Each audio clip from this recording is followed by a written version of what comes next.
Hello, how are you? I'm cold. It is brr. What's up, dorks? Today is Tuesday, February 9th, and this is In Case You Miss American History. I'm bored today, sorry. So if you're watching this, that means that you weren't able to come to class today, and that is okay. I hope you're well. Hope those around you are well. Hope you're warm. Dude, my feet are cold. My feet haven't been warm for like the last 3 days. I think I'm just like gonna, I don't know, start firing, stick my feet in them. That's serious. I'm that serious about my feet being cold. I feel like that guy. That would be me if I didn't comb my hair. All right. So I'm going to run you guys through everything that we talked about today in class and get you guys all to where you need to be wrapped up and things for the unit since tomorrow is test day. So a couple of quick reminders. First, tomorrow is test day, and we're going to do a little bit of multiple choice. We're going to do a little bit of true and false. And we're going to do a little bit of short answer and make sure that you guys rock your stuff. So please make sure you have your notes organized and that you're ready to rock tomorrow. Lights went out, and do the best you can. Okay, get that old work in. Get that old work in. Get that old work in. I feel like a broken record there. Also, I need you guys checking your email, especially if you have not filled out the school survey about whether or not you're coming back. Lee in the front office has either sent you an email or you've got an email from Infinite Campus. So please do check your regular email because we're trying to figure out who all's coming back and who's not. We need to have an accurate number so we can figure out lunches and we can figure out how to split up the two. They're calling them cohorts, the two groups of who's coming back on Tuesdays and Wednesdays, who's coming back on Thursdays and Fridays. So if you or your family have not filled that out, please make sure you do that. We need to have an accurate count. We need to know what everybody's doing. Okay. And if you have any questions about, what's this going to be like when school opens? How are we going to do lunch? What time is this happening? When is this? Are we having flex? If you want to ask any of those questions, please reach out. Ask me via email, chat, video chat. You can ask in class. And if I don't know the answer, I will track it down for you. I will do the best I can to track it down for you to make sure that you feel as good about coming back or not coming back as you can. Okay. All right. So here's what we're doing today. We're wrapping up the unit. We're going to look at America at war, and we're also going to talk about the end of the war. Any other time you have left for today, if you owe me work, get it done. Otherwise, use that time to get your notes in order, do a little bit of study and be prepared. All right. And as always, if you have any questions, please let me know. Mind reading is not one of my special powers, so I can't answer questions that I don't know about. So anyway, let's wrap this thing up. Here we go.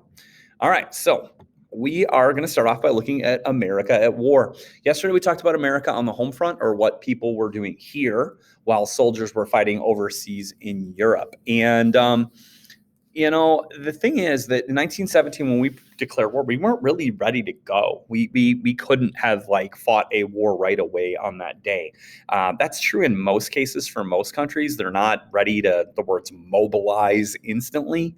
But I would say, and I think most historians would say, that in 1917, we declared war, we were grossly underprepared. We were not ready to rock. We had the 16th largest military in the world. Now, you could say, see, that's not the most fair statistic. Those other countries are all fighting. So, of course, they're going to have bigger militaries because they had to add people. Sure. But, I mean, come on. The Belgian army was ahead of us here. Belgium. Chocolate, clocks, some skiing. Belgium. Now. All right, so our military was not that strong. We had about 100,000 soldiers or so. There were battles in World War I where 250,000 allies were casualties. So 100,000, that could be a bad week. We also didn't have enough weapons and ammo. We had a low supply of bullets. We didn't have the things that we needed. Thankfully, America kicked into high gear and the factories started cranking things out relatively quickly. Okay. Now, John J. Pershing was named the head of the American Expeditionary Force, the AEF. Pershing was highly qualified. He was probably the best person we had rocking around the country at this time. He had been a commander in the Spanish-American War in charge of the Buffalo Soldiers. He had also spent some kind of unique time trying to track down a Mexican rebel named Pancho Villa. Look that one up if you got some time. Pancho Villa was an interesting dude. Pershing was named the head of the military and the head of the force that was going to go fight overseas. Probably the best choice at that time. But right away, we weren't really ready to send thousands of troops and go, go, go. And so right away, we sent our Navy. And our Navy was it was there to help. It was obviously there to fight against U-boats. But it was also there to clear the oceans so that when we eventually could send men over, we could safely send them, because we sent them via boat back then. And we had to make sure that our boats could safely get across the Atlantic Ocean. We also sent supplies. Now, those were bullets and guns and other weapons. Those were medical things. Those were food. Those were, all the things that basically might be needed by a military and also in some cases the civilians of countries. We also sent 15,000 of our already trained, ready to go men. Those people were used as fill-ins, but those people were also there to kind of get a feel for what the war was being fought like. We also sent $3 billion of direct money aid to our allies. Obviously, that could be used for different things. In order to get more troops, we passed something called the Selective Service Act. The Selective Service Act made it a rule that any man between the ages of 18 to 35 had to register for the draft. And then people were drafted based on, the lottery system that was set up back then. If you were drafted, you had to report for a physical and to see if you were fit for duty. Not everybody was. Flat feet, bad vision, certain illnesses, being below a certain weight got you disqualified. But we were able to get an adequate beyond number of soldiers out of the draft and out of volunteering. Still today, turn 18, you got to register for Selective Service Act. Okay. Now, some difficulties that we had early on, our training was not great. I don't know how you train for a war. I'm not sure. But it seemed like, based on everything I've ever seen, that our training was fine by 1917, 1918 standards. But it was pretty not awesome at the same time. A lot of jumping jacks, a lot of running, a lot of marching. Here, stick this bayonet into that punching bag looking thing over there. Firing range. Okay, good. You're ready to go. Graduate. Get on that boat. You're going to Europe. Moving men was also really difficult. Think about it this way. Imagine for a second that this pencil eraser is a boat. Okay. And it's traveling across the Atlantic Ocean, and it's got, 5,000 soldiers on it. And there's nothing protecting it. And so a submarine sees it and that goes down and all those people sink. Generally, troop movement boats have very little weaponry on them. So here's what we're going to do. We're going to use something called the convoy system. Now, these pens are going to be warships. These are bad boys. All right, these are ships that have guns, that are fast moving, that a submarine is not going to want to mess with. And so what we're going to do is we're going to take our pencil, which is in there. Hang on, our pencil, and we're going to surround it with warships, and we're going to safely move it across the ocean. And then we are going to drop off our soldiers. And then we're going to come back and get the other ones. And we're going to keep doing that. And we call it the convoy system. Okay. Because of the convoy system being highly effective, we lost 0 troop ships to German submarines. German submarines didn't want to take the risk of firing because they knew that giving away their location was basically the equivalent to death. When we first got there too, the other allies wanted to split us up. They wanted to put us in as substitutes. Some French people died over there. Americans, go plug in over there. Oh, some Belgians died over there. Go over there. Oh, one British guy died. Let's send an American there. We were not into that idea for a couple of reasons. First of all, language barriers. You stick me in with a bunch of French troops, I'm like, oui. That's all I know. All right, I literally know probably 0% French. Okay, I don't even know what, this is going to sound terrible because I'm a social studies teacher. I'm not sure what Belgians speak. Okay. And also we didn't train with them. And so we could have been trained completely differently in how to do things. And so Pershing was like, nope, until you can use this as a full American army, we're going to sit back here and keep training. Good luck. And unfortunately for the Allies, the Germans made a push and got within 50 miles of Paris. At that point, the other Allied leaders were like, hey, Americans, we could use you up here. You want to go, over there? All of you, just go there. And we did well. Now, we did well for a number of different reasons, but I'm going to attribute some of this to some biggies. First of all, we were fresh. Everyone else had been fighting for 3 years, and here we are, and we're raring to go, and we're excited about war still. Like, oh, yay! I'll give it the equivalent of, let's say I'm running a half marathon in a month and a half. It's 13.1 miles.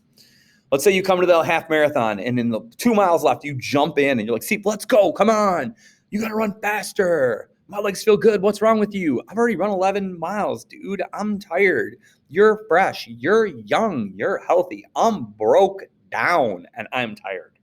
We were fresh. We were ready to go. We also had the best weapons. Not only that, but we had a lot of them because our factories were cranking them out. Our stuff was new. The German stuff was full of mud. It had been through years of stuff. Their barrels were worn down. They're running out of bullets, all those things. And we have more recruits coming every day, more volunteers, more draftees, more. We're not necessarily going to kill you by being awesome. We're going to kill you because we got so much. Okay. Now, the end of the war, the Germans at the point that we joined, they're overwhelmed. God, they're looking, going, where are all these people coming from? Why do they have all this new stuff? Where are they doing all this? They're outsupplied, guys. They're running out of food, right? Basic stuff, running out of food. They're running out of medical supplies. Meanwhile, we have everything in the world and we're giving it to the Allies. They're down to nothing. It's killing their morale. They're outmanned. The guys that are fighting, a lot of them don't want to fight anymore because they're looking at this going, man, we don't have any food. We get shot. We don't have any bandages anymore. Meanwhile, there's like endless guys over there in the trench, to the point that toward the end of the war, the Germans are recruiting 14 and 15-year-olds. That's like you guys. That's not good. You don't want to be sticking for. I know you're thinking, I got this, man. Hard work. All right, you're not prepared for that. I'm sorry, you're not. Okay. Eventually, the Allies win a number of big victories with the Americans at the head of a lot of those. And the Allies, led by the U.S., eventually break through the Hindenburg Line, which was like fortified German trenches. It was like their last most important line of defense. And when that happens, the Germans and the Allies, the Central Powers and the Allies, reach an armistice. Now, an armistice is an agreement to stop shooting, to put down your weapons. That doesn't mean the war is over. We need a treaty for that, but that would come. The armistice happens on November 11th, 1917. So 11/11/17, 11 a.m. Okay. And that becomes known as Armistice Day. Now, after World War II, we changed Armistice Day to Veterans Day to celebrate all veterans. Okay. Roughly 15 million people die. Okay. It's like between 150 and 200,000 Americans. But that number, that 15 million, also includes civilian casualties. When you add to that, that's when the Spanish influenza outbreak is starting to fire up. You have a lot of death globally, a lot of death. And I think pretty much everybody was done with that, if they could be done with that. And so the Treaty of Paris becomes the document or the agreement that is going to end this, or Treaty of Versailles. Oh my God, wrong French city. The Treaty of Versailles becomes the treaty that's going to end us. And the Treaty of Versailles is decided on by what is known as the Big Four. Okay, the Big Four are the leaders of the four major allied countries involved. No Soviet Union, they dropped out of the war. Now, obviously, the American representative to that was Woodrow Wilson right here. And Woodrow Wilson comes into the meeting at Versailles as a member of the Big Four with a lot of ideas about how this war should end. And the main idea that he had was this idea of peace without victory, that there should be no winner and no loser. Now, if you're like, whoa, pump the brakes, Seep, there has to be a winner, there has to be a loser. When you fight, someone wins, someone loses. Well, Wilson thought that was bad. He thought, yeah, sure, the Central Powers lost. They gave up. They're getting their what's what. But if we win, people are going to want stuff. We're going to want bragging rights. We're going to want land. We're going to want money. We're going to want power. And the Germans are going to want revenge. And so he preached this idea of peace without victory. The other leaders were like, dude, you only fought for a year. You hardly lost anybody. You hardly spent any money. None of the fighting happened in your country. We want victory with victory. We want peace with victory. And we're going to get it. And so the final version of the Treaty of Versailles included a lot of ideas that Woodrow Wilson came up with, but overall left out the most important. The Treaty of Versailles basically goes a little something like this. I'm giving you a way summary down of a very long, very important document. Germany basically gets the full blame. Even though they didn't start the war, it was Serbia and Austria-Hungary, Germany catches the whole blame. They're forced to pay reparations. Now, reparations are like payments for repairs and like an I'm sorry payment. And it basically equates to about $33 billion. So you just lost. And then you have to pay the people that beat you $33 billion? Could it get any worse than that? Oh, yeah, that's right. The Great Depression is going to happen. It could. All right. They don't get to expand their military. They can't expand their territory. So now you've been told this is your fault. You're going to pay the people that beat you up. Don't try expanding your military. Don't take over any more territory. Just sit there and be Germany. Be quiet. Okay. And then they also added something that was really important to Woodrow Wilson called the League of Nations. Now, the League of Nations are not a group of superheroes from different countries. The League of Nations would be the leadership of all the major countries in the world getting together to debate their problems rather than fighting them out. It was supposed to be a peacekeeping group. Okay. Obviously, even in a peacekeeping group, you need some muscle. Now it's probably going to be us. When Woodrow Wilson came back to the United States and looked at the Senate and said, I need you to ratify this treaty so I can sign it, Senate said, nope, we don't want to be on that treaty because we don't want to be in the League of Nations. Alliances cause problems. We don't want to get pulled in anybody else's problems, so we'll make a separate treaty with Germany that doesn't include this. So the League of Nations excludes the United States. So basically, Germany is going to want revenge, and the group that is supposed to help keep the peace doesn't include the biggest, strongest kid on the block. So Adolf Hitler happens. But first, the Roaring 20s and the Great Depression. All right, hey, I'll see you soon. If you have any questions, let me know. Don't forget about the test tomorrow. Check and make sure someone filled out the school survey for you. Bye, y'all.